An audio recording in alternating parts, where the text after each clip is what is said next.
Hello students, welcome to new session. आज कुछ और न्यूमेरिकल्स हम करेंगे, बहुत ज़्यादा नहीं है। उम्मीद करते हैं जो न्यूमेरिकल्स आपको कराए हैं आपने उन न्यूमेरिकल्स की प्रैक्टिस करी होगी, और अगर कहीं कोई समस्या आती है आप मुझे संपर्क करें, मुझे व्हाट्सएप करें या मुझे कॉल करें, मैं आपकी प्रॉब्लम को सॉल्व करूँगा। चलिए क्वेश्चन देखते हैं। क्वेश्चन में एक चित्र दिया हुआ है,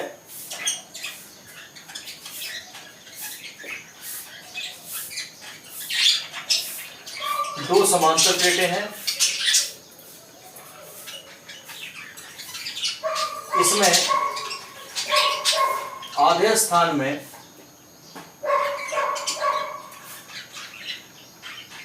K1 बराबर 3 और दूसरे आधे स्थान में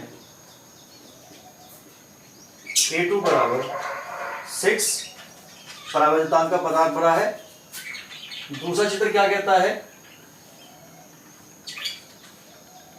अब की बार इसमें K1 दे रखा है 3, K2 दे रखा है 6, फर्स्ट और सेकंड। क्वेश्चन ध्यान से सुनिए और नोट कर सकते हैं। मैं आपको बोल रहा हूं क्वेश्चन और इसको नोट करिए। किसी समांतर प्लेट संधारित्र की धारिता 2 माइक्रोफैरड है। जब इसकी प्लेटों के बीच निर्वात रहता है, माध्यम जो दे रखा है निर्वात है, प्लेटों के बीच के स्थान को दो परावैद्युतों की बराबर बराबर मात्राओं से चित्र में दिखाया गया है। यदि उनके परावैद्युतांक 3 व 6 यानी K1 का मान 3 और K2 का मान 6 हो तो दोनों स्थितियों में संधारित्र की धारिता की गणना करो। अब हमें पहली वैल्यू तो ये दे रखी है कि C0 यानी निर्वात में 2 माइक्रोफैरड, निर्वात में यानी माध्यम जो है दोनों प्लेटों के बीच का वो निर्वात है। अब पहले पॉइंट की हम बात करते हैं। हमेशा ध्यान रखिए कि अगर क्षेत्रफल बांटा जाता है, देखिए इस पूरी प्लेट का क्षेत्रफल A है, इसके आधे क्षेत्रफल में K1 है, आधे क्षेत्रफल में K2 है, तो A/2 ये हो गया, A/2 ये हो गया और इनके बीच की दूरी D है।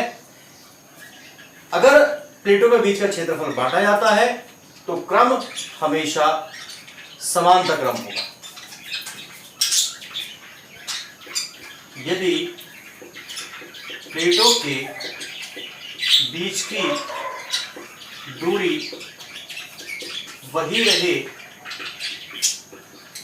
जबकि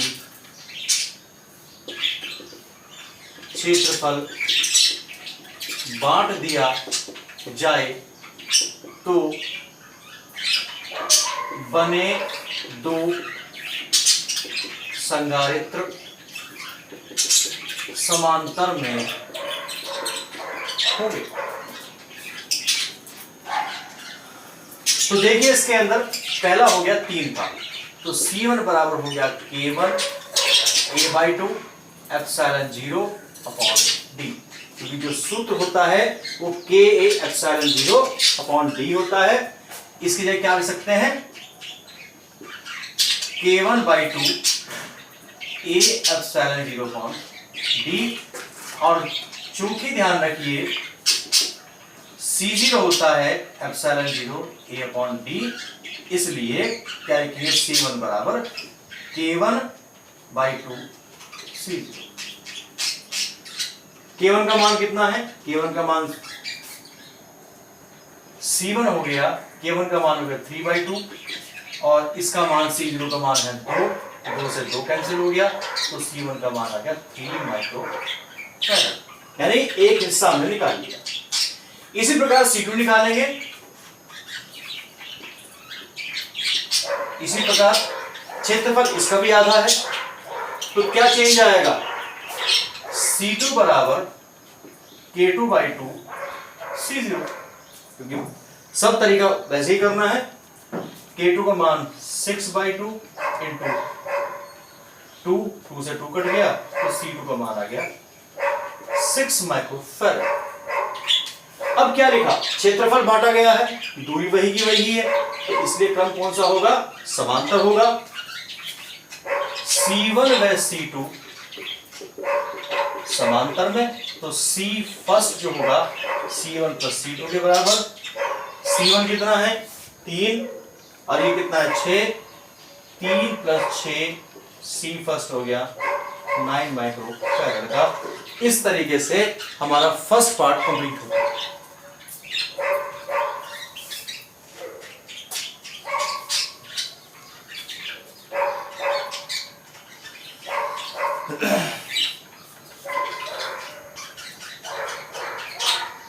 अब बात आती है सेकंड पार्ट। फर्स्ट पार्ट हम कंप्लीट कर चुके हैं, सेकंड पार्ट की बात जो आती है,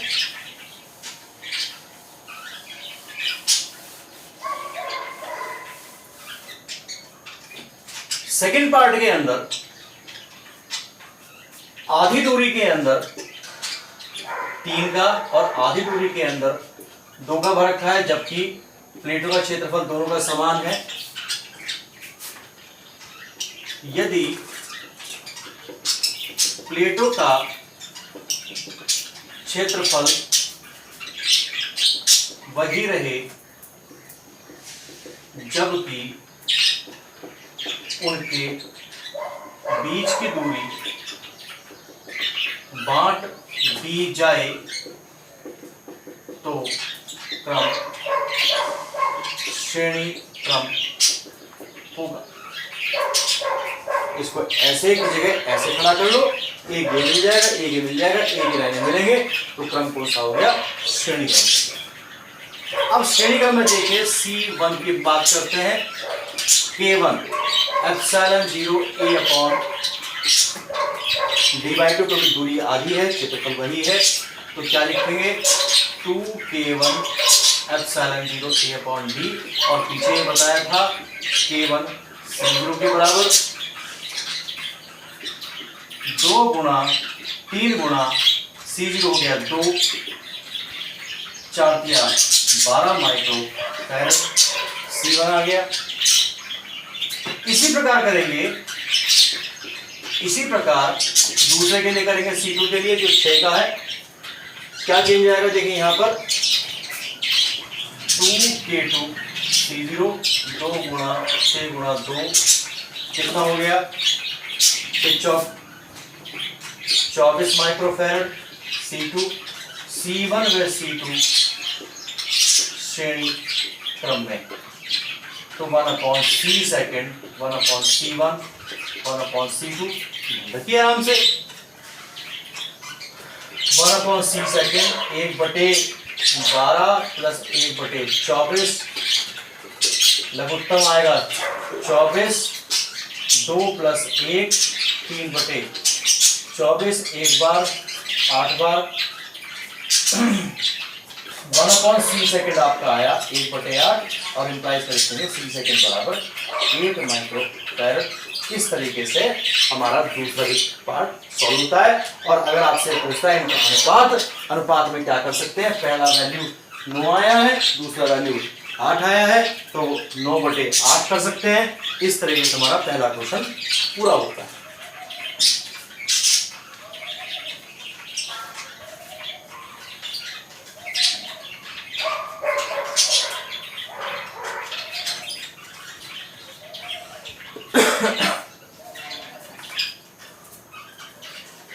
अब हम जिस क्वेश्चन पे आ रहे हैं वो क्वेश्चन भी बोर्ड में आया है और ये क्वेश्चन भी बोर्ड में आया है, उस क्वेश्चन की बात करते हैं।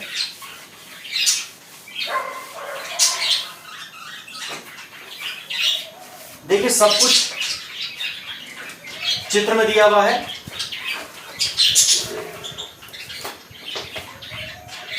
चित्र में क्या क्या दे रखा है? C1 बराबर 100 पिको फैरड,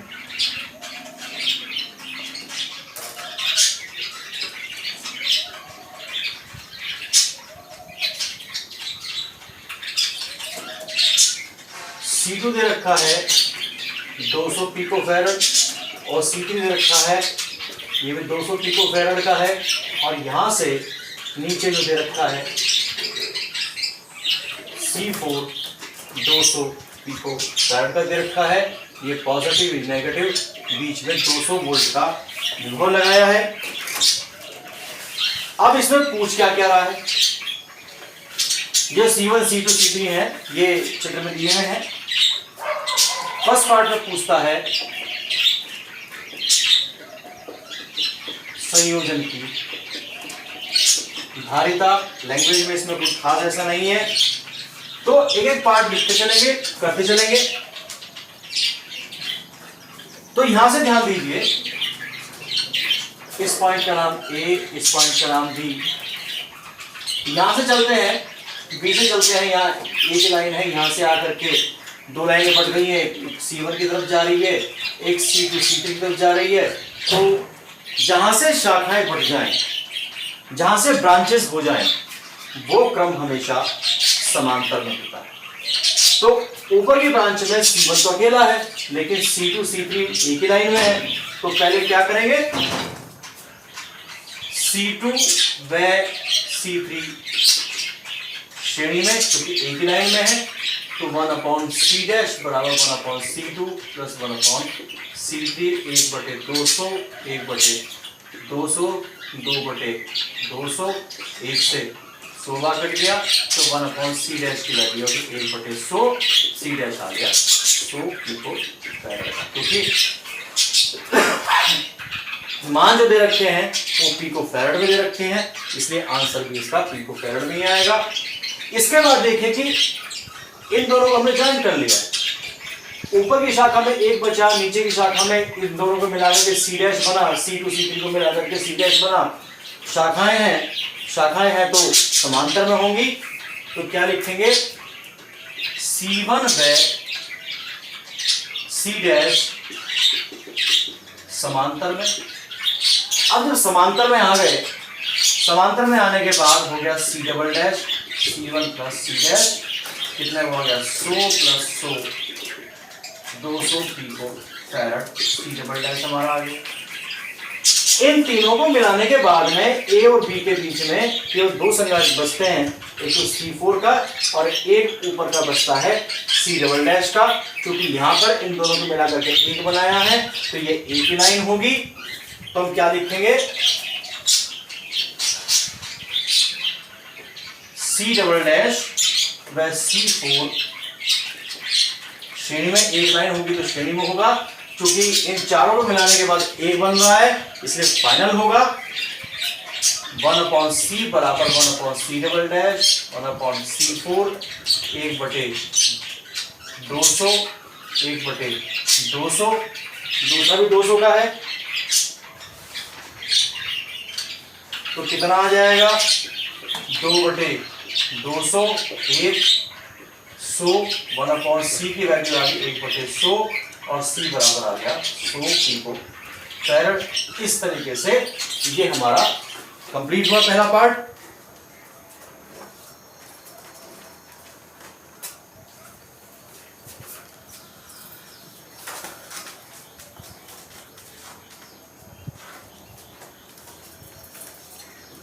इसके बाद में जो सेकंड क्वेश्चन पूछता है, C1 संधारित्र पर आवेश की मात्रा पूछता है, ये हम निकाल चुके हैं। सेकंड पार्ट में ये कहता है C1 पर आवेश, C1 पर आवेश। अब जरा थोड़ा सा इसका क्रम हम बदल के देखते हैं, चित्र को किस तरीके से करते हैं। C1 और ये दोनों मिलकर के किस क्रम में है? समांतर में है। नीचे का और ऊपर का समांतर में है, और उन दोनों तीनों को मिलाने के बाद सी डबल डैश आया जो C4 के साथ में श्रेणी क्रम में हुआ। तो कैसे करते हैं कि भाई ये तो हो गया सी डबल डैश का, ये हो गया C4 का, ए पॉइंट ये हो गया ये वाला और बी पॉइंट ये हो गया, इन दोनों के बीच में 200 वोल्ट का विभवांतर हुआ। दोनों किस क्रम में है? श्रेणी में है, और श्रेणी में आवेश समान होता है। इन दोनों के लिए हमने टोटल निकाल रखा है। तो Q बराबर CV, Q निकालना है। C का मान अगर हम 100 रखें, इसका नाम मान हम 200 रखें तो कितना आ जाएगा 20,000। P को कूलाम आएगा, ये ध्यान रखें। मात्रक जो हमें लेके चलना है वो इसके आधार पर लेके चलना है। यहाँ पर P को दे रखा है, तो इसलिए अगर हम इसको 10⁻12 में चेंज करेंगे तो यहाँ भी 10⁻12 आ जाएगी, लेकिन उसकी आवश्यकता शायद ना पड़े, तो इतना पिको कूलाम का हमारा आवेश आ गया। अब आगे चलते हैं इसमें, क्योंकि एक एक पार्ट धीरे करके चलना पड़ेगा हमें।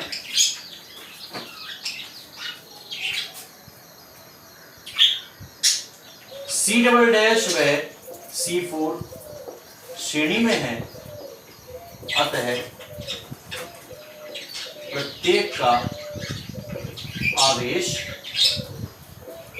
20,000 पिको कूलाम होगा। 20,000 पिको कूलाम हो गया, तो अब इसका आवेश जो है 20,000 हो गया।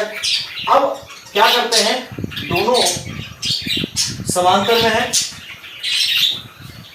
सी डबल डैश C1 व C डैश यानी C डैश के समांतर में होने से बना है, अतः प्रत्येक का विभवांतर समान होगा। समांतर क्रम में विभवांतर सेम होता है।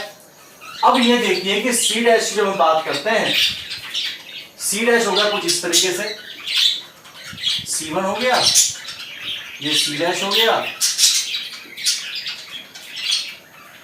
अब इसका जो आवेश है, तो ये बना है C डबल डैश, इसका आवेश जो है वो है 20,000 पिको कूलाम। क्या कर सकते हैं, आवेश आपके पास है, आपके पास C डबल डैश की धारिता है। C डबल डैश की धारिता कितनी आई, C डबल डैश की धारिता आपकी आई 200। तो आप क्या निकाल सकते हैं, वोल्टेज निकाल सकते हैं। C डबल डैश का विभवांतर कैसे निकालेंगे, V डबल डैश बराबर Q upon C double dash. Q का मान है 20,000, इसका मान है 200। भी देखिए C डबल डैश की वैल्यू 200 आई थी, तो कितना वोल्ट आ गया, 100 वोल्ट आ गया V डबल डैश। क्या लिखा है, C डबल डैश C1 व C डैश के समांतर में होने से बना है, अतः प्रत्येक का विभवांतर समान होगा। तो इसके अंदर C1 और C डबल डैश का विभवांतर भी 100 वोल्ट होगा।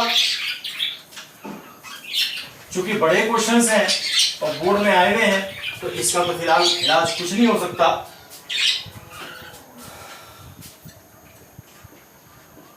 अतः C1 का विभवांतर बराबर 100 वोल्ट। अब C1 का विभवांतर आ गया, C1 की धारिता आपके पास है, तो अब क्या निकाल सकते हैं, आप उसका आवेश निकाल सकते हैं। तो आवेश कितना होगा, C1 पर आवेश, ये आपकी V डबल डैश की वैल्यू है। तो Q1 बराबर कितना होगा, C1 into V double dash, क्योंकि इसका धारिता और इसका विभवांतर, C1 का विभवांतर है V डबल डैश, C1 की धारिता है 100 गुणा 100, 10,000 पिको कूलाम। ये हमारा सेकंड पार्ट कंप्लीट हुआ।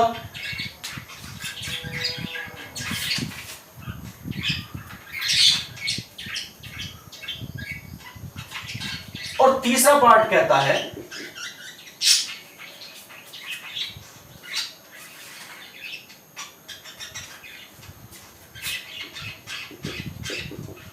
संयोजन की कुल संचित ऊर्जा, संयोजन का आपने निकाल रखा है, कितने का है, 100 का है, वोल्टेज कितने का लगा रखा है, 200 का लगा रखा है, तो C कितना है, 100 pico coulomb, 100 pico farad, change करिए, 100 गुणा 10 की घात -12 फैरड, 10 की घात -10 फैरड, C आ गया, और U होता है हाफ CV²,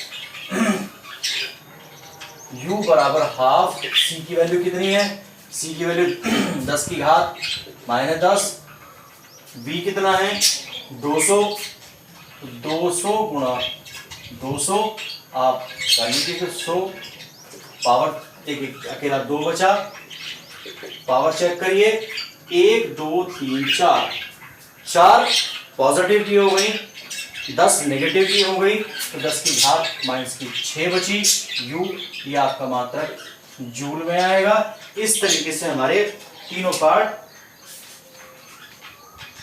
कंप्लीट हुए। देखिए आप लोग, आपको प्रॉब्लम आती है आप लोग पूछिए।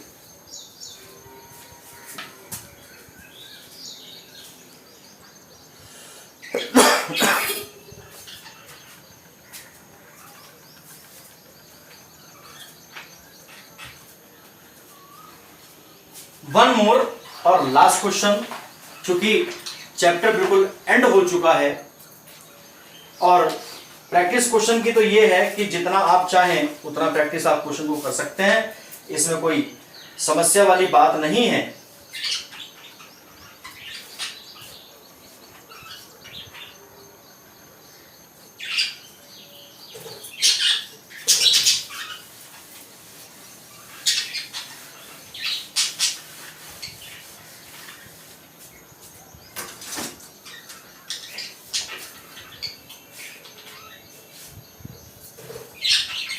आप क्वेश्चन नोट करिए,